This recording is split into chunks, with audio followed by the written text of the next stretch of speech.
Why did that person at work finally get fired? An incident involving a car being loaded onto a flatbed truck took an unexpected turn when the vehicle rolled off down a hill and crashed through a barn. Instead of contacting the authorities or his supervisor, the employee responsible for the mishap chose an ill advised course of action by visiting a store and consuming a bottle of drink outside. We'll refer to the employee as Gabe, and Gabe had been with the company for about 6 months, and he'd already been involved in several incidents that resulted in damage to vehicles and caused concern among his colleagues. Despite attempts to address these issues with their boss, Gabe remained on the job, partly because he was willing to take on tasks that others were not, especially during the late afternoon when many were mentally prepared to clock out and less on call for accidents. One such late afternoon at around 5:30, Gabe had just returned from a rollover call and was about to finish his shift when a valued customer requested assistance with moving an old Mustang to a paint shop for some work. Gabe managed to load the car without much trouble but failed to secure it properly, not setting the parking brake firmly enough or putting it in gear as it was a manual transmission. Upon arriving at the paint shop, Gabe made the questionable decision to unload the Mustang on a steep hill, rather than using the available flat-loading dock. This choice was likely driven by a desire to drive the Mustang himself. After unhooking the straps and releasing the tension on the car, Gabe began to manipulate the truck bed to extend and lower it. Unfortunately, as the angle changed, the Mustang began to roll down the hill and eventually crashed into and through a nearby storage area, which was an old repurposed barn. Well, ouch, that's one way to turn a classic Mustang into a modern art installation, I guess, at best. I guess the drive-through concept just got a whole new meaning, hey? Next time, Gabe should just stick to remote control cars instead. Story 2. We had a team member who was incredibly challenging to work with.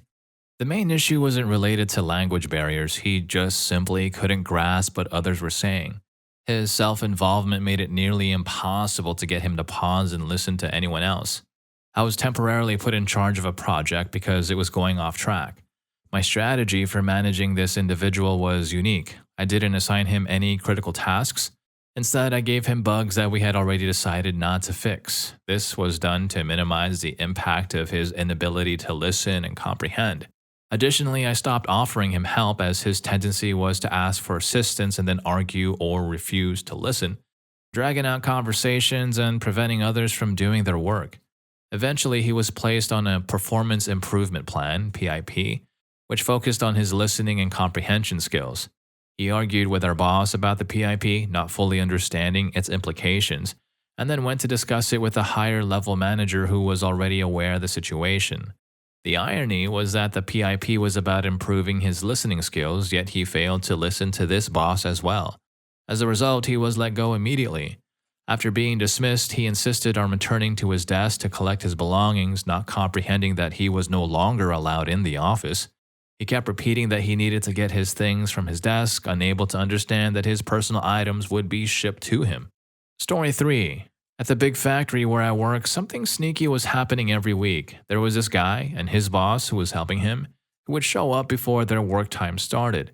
They would check in like they were supposed to, but then they would hide in the room where we keep our lockers for about 20 minutes. This was during the time when one shift is leaving and another is coming in, so it's busy and no one might notice they're gone. After they hid out for a bit, they would quietly leave the factory and go to another job. They would spend the whole day, which was supposed to be their workday at the factory, working somewhere else. The boss who was in on the plan would then go into the computer system and change the time they were supposed to check out, making it look like they just forgot to scan their work badges when they left. Because they were doing this, they were getting paid a lot of money, more than $20 for every hour, even though they weren't even at the factory. It's kind of shocking, but because no one was really watching what was going on during the times when the main shifts weren't working, these two got away with their trick for a long time. But eventually, someone found out what they were doing and they got into big trouble. They lost their jobs and there was even a lawsuit because of how they operated. Story 4. I was working at a pizza place when the general manager hired a new delivery driver. The guy was generally okay, if a bit slow at times, and he struggled with simple tasks like preparing food. About 2 months after he started, I was the closing manager when I received a call around 9 p.m. It was the new driver saying he couldn't find the address a customer had given him. The thing was, I didn't know he was working that night, so I was confused by his call. It turned out he had been the opening driver and had taken a delivery order at about 2:30 p.m., just before I arrived for my shift. When he looked up the address on his phone, it directed him to a location on the north end of Dallas. The problem? Our pizza place was in Austin, which is about a 6-hour drive away. This driver had driven all the way to Dallas, then spent an hour trying to find an address that wasn't where he thought it was. The next day, the general manager asked me to cover the driver's shifts for the rest of the week. The driver was let go because he couldn't do the basic tasks required for his job. Story 5. I used to work at a cheese factory in a small town. When it wasn't busy, there wasn't much to do except for keeping things in good shape and tidying up. The guy in charge of supplies would often disappear for most of the day, only showing up an hour or two before we finished work. He'd usually say he was just out for lunch or working on something at the far end of our work area. The bosses couldn't prove he wasn't working, and when we were busy making cheese, he did his job well, so they mostly ignored what he was doing. But he made a big mistake during a local go-kart race. He left after lunch to join the race and even came in second place. It was written about in the local newspaper, and the manager saw it while having his morning coffee. He went over to congratulate the guy on his race result, but also gave him a suspension notice. The next day, the HR department terminated his job. So this guy at the cheese factory had the right idea, work smarter, not harder. Unfortunately, his smart idea? Become a go-kart champion during work hours. Unfortunately, I guess he forgot about the don't get caught part. Story 6. In the same company, there were 3 memorable employees. Employee A was a large man, standing 6 feet 5 inches tall and not slender. He had a habit of talking very closely to people, and when he was upset, he would get even closer, sometimes just inches from someone's face. He was a contractor, and we eventually let him go. After he was escorted out, we checked his computer and discovered that he had been visiting dating sites and websites related to hazardous item making. That hard drive was sent to the FBI. Employee B was another story. He was hired as a senior computer expert but turned out to know very little. He would start a task and then just stop, blaming others for his lack of progress. He insisted on working out during lunch, which took 2 hours. Even if there was an important meeting, he would prioritize his workout. What led to his termination was the ski season. Our office was about 45 minutes from a good ski resort, and he would make up excuses to come in after lunch once a week. During a meeting in front of managers, I asked him how his morning skiing was. He turned bright red and replied, "It was okay." He was let go soon after. Later, it was found out that he had copied and pasted entire sections from other people's LinkedIn profiles to use for his own. Employee C was another individual who caused concern. At least 2 days a week, he would call in sick or claim to be working from home, which suspiciously coincided with his girlfriend's visits to town. Despite working alongside his team every day, he struggled to remember his teammates' first names even after 3 months. The team lead, frustrated by his lack of presence and failure to integrate with the team, advocated for his termination. The CTO attempted to mediate the situation, but the team lead insisted that there was no basis for trust after such a prolonged period of minimal contribution and detachment from the team. In the end, employee C was fired too. Story 7. I used to be a postman in Australia. One of our colleagues was named Russell. Russell was a bit of an odd character. He wore thick glasses and had a large, frizzy hairdo that resembled an afro. He knew a lot about the Parramatta psychiatric home, as he claimed to have worked there as a nurse for many years. He often shared stories about the sanitarium. Russell bought a new car, but a few weeks later he came to work without it. The front end had been smashed in, and we later found out that he had been arrested by the police after they saw him drifting to the left of the road and crashing through several plastic barrier posts, as if he thought he was creating a new lane. He was so out of it that he was arrested and his car was taken away. Not long after that incident, I arrived at work one morning at 5:30 a.m. As I entered the post office hut, I noticed the atmosphere was strange. Everyone was unusually quiet, sorting letters into boxes without a word.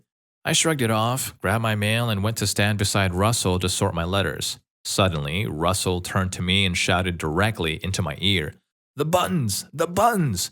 His face was wild and his eyes looked shiny and unfocused. I stepped back in shock. I saw a couple of the other guys looking at me nervously, and they were sweating. Russell continued to talk about his father being a bad person and something about submarines. I didn't say anything. I went back to sorting. Russell finished his sorting, grabbed his mailbag, and left for his delivery run. As soon as he was gone, everyone stopped what they were doing and gathered to talk. What was that all about? I asked. We think Russell's lost it, one of them said. Well, why didn't anyone warn me? I wondered. We were worried he might grab one of the mailbag tools and do something crazy, they explained. We were trying to decide what to do when we received a phone call from a frightened old man asking for help. Russell had entered his house, which had an open door, and was refusing to leave. He was sitting on the sofa, still in his postman's uniform, holding letters and talking to the old couple about God. The husband managed to discreetly call us for assistance. Our managers and head office were notified, and for some reason they decided to handle the situation themselves. 4 of our largest colleagues, all over 6 feet tall, drove to the house to talk to Russell. When they arrived, they called out his name. Russell turned, saw them, and screamed. He grabbed a baseball bat and charged at them. The 4 men ran back to their car, locking the doors just in time as Russell, still screaming, reached them. He ran past the car and started striking the garbage bin. Eventually, they were able to calm him down and bring him back to the office. Russell was dismissed from his job. It turned out that his knowledge of psychiatric facilities wasn't from being a nurse, but from being a patient there. He had been on a self-release program, stopped taking his medication, and had a breakdown. We never saw Russell again. Alright, if you're enjoying the video and some of these stories are getting to you, please don't forget to hit that subscribe and like button for more videos just like this. Story 8. I work as an elf at a mall alongside Santa Claus. We have various interactive activities for the children before they meet Santa, and most of us employees are stationed at the front to guide the kids through the experience. Scott joined our team because he enjoyed photography and wanted to improve his skills. But our manager usually takes the photos, leaving us to handle the front. I don't mind this arrangement, but Scott disliked it immensely. He also believed he was hired as an assistant manager, but he was actually just a regular employee. Scott made things difficult whenever he was assigned to the front. He would insist on only guiding African American children through the activities, even if there was a long line of 40 kids and only one African American child. He would refuse to take a group through until that one child reached the front of the line. On one occasion, he spent an entire day trying to fix a badge printer that was already working, leaving me as the sole guide. Every time he was at the front, he complained about wanting to be in the back taking photos and how this wasn't the job he signed up for. Despite his behavior, our manager was reluctant to fire him due to our need for staff, so she gradually reduced his hours. Our job has a straightforward dress code for what we wear under our elf costumes: khaki pants, a white collared shirt, and black shoes, which can include sneakers as long as they have a black sole and laces. One day, Scott arrived at work and immediately took a 2-hour break without informing anyone. He clocked in and then left. When the mall finally located him, he claimed our manager had given him permission to do so. He ran to his car to retrieve something and returned wearing brown Ugg boots, attempting to continue working. The manager was livid and considered this the last straw, telling him not to return until he had proper shoes. Scott asked for his paycheck to buy new shoes, turned away, and then called my boss's director to ask if he could wear his Uggs, complaining when she also said no. That was the last I saw of him until 3 weeks later when he brought his family in and allowed them to disrupt our setup. He falsely claimed that Santa had dropped his nephew, attempting to sue the company, but the security cameras showed otherwise. Yeah, just your typical day at the the mall. They've got Scott, the elf, who thinks he's a photographer, but really he's just their resident Grinch. He's so picky with the kids he guides, you think he was choosing sides for a snowball fight or something. Story 9. During my time working in retail at a Barnes & Noble, we had a manager transferred from another store who wasn't very useful. Our previous managers had been great, so this new manager was a bit of a letdown. We later discovered that she was fired for mismanaging the safe with IOUs and given a copy of our store key to her boyfriend. However, there was another employee who, despite his behavior, wasn't fired. He had been banned from every other Barnes & Noble in our area for doing inappropriate things to our female employees. One night when I was setting up the Valentine's Day display alone, he approached me and made a creepy comment which I've since forgotten. I was scared and quickly moved to a busier part of the store. Another individual who was eventually fired was the most difficult person I've ever worked with. We worked in customer support for a video game, and there's a tip I can offer if you ever work in the gaming industry. Do not hire your biggest fans, as it can lead to problems. This guy was a huge fan of the game and became a support representative, also known as a game master or GM. Being a GM in this game gives you a lot of power, such as creating items, summoning players, teleporting them, and issuing temporary bans. This was helpful for events and assisting players who lost items, but it was a significant amount of power to give to someone who actively played the game. As a coworker, this guy was extremely horrible. He would fall asleep at his desk, and his shirt would ride up, which was unprofessional, especially when investors toured the office. He was genuinely surprised to find women in our department believing that girls don't play video games. When the female employees didn't respond to his advances, he insulted them. He also took Nerf fights to an extreme, picking off someone from close range. Despite these issues, he wasn't fired. Eventually, we started receiving reports from players that a GM was abusing his powers, banning players he didn't like and giving items to his guild. They gathered substantial evidence, but players often suspect GMs of cheating, so it wasn't taken as seriously at first. However, the reports continued, and a coworker investigated the matter, presenting the findings to our manager. They matched the times of the reports with the guy's work hours and confirmed that he was using his powers on the job.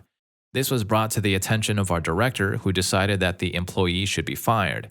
His final paycheck was prepared, and when he was called in, he became very emotional and was given a second chance.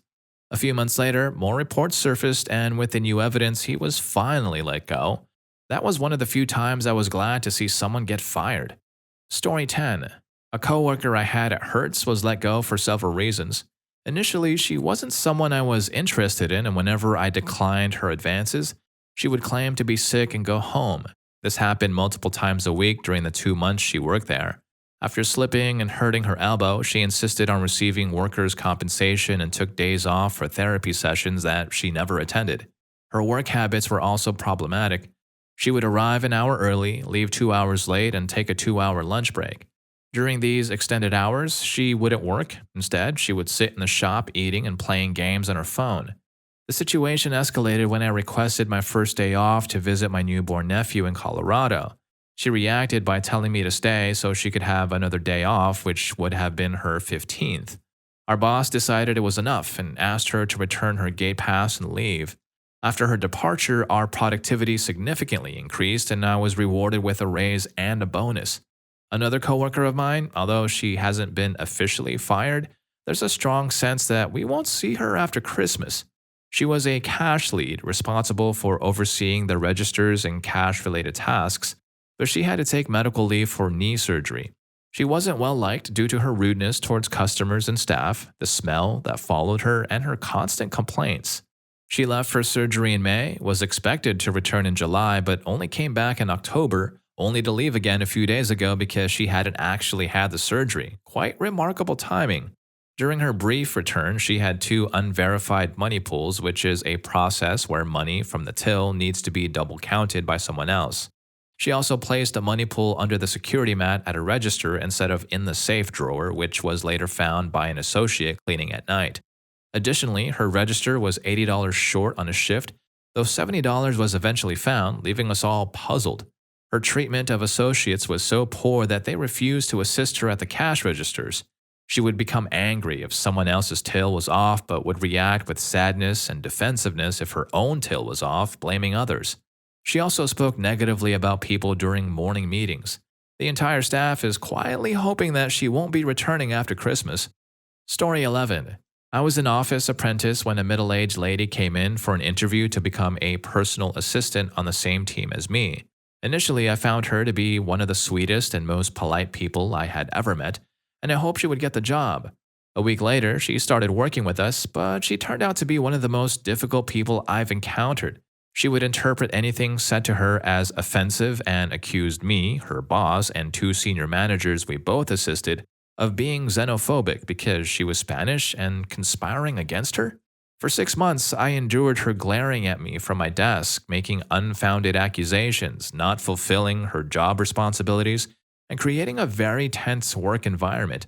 Eventually, I moved to the IT department, and she transferred to another department with a similar role. She called me and my new boss in IT every day to ask for the Wi-Fi password. The Wi-Fi was for work use only, and she had no need for it since she didn't have a work-issued phone or laptop and was required to work at her desktop. She persisted in this behavior for weeks. It wasn't long before she had conflicts with her new colleagues as well. Convinced they were plotting against her and talking about her behind her back, she secretly recorded them. She presented the recording to the director, expecting to get 2 people fired, but he essentially told her that she could either resign or be fired. She left immediately, and everyone across multiple departments felt a sense of relief. Alright, if any of these stories got to you and you connected to some of them, here's more. YouTube thinks you're gonna love this. I'll catch you in that video, and thanks for watching this one.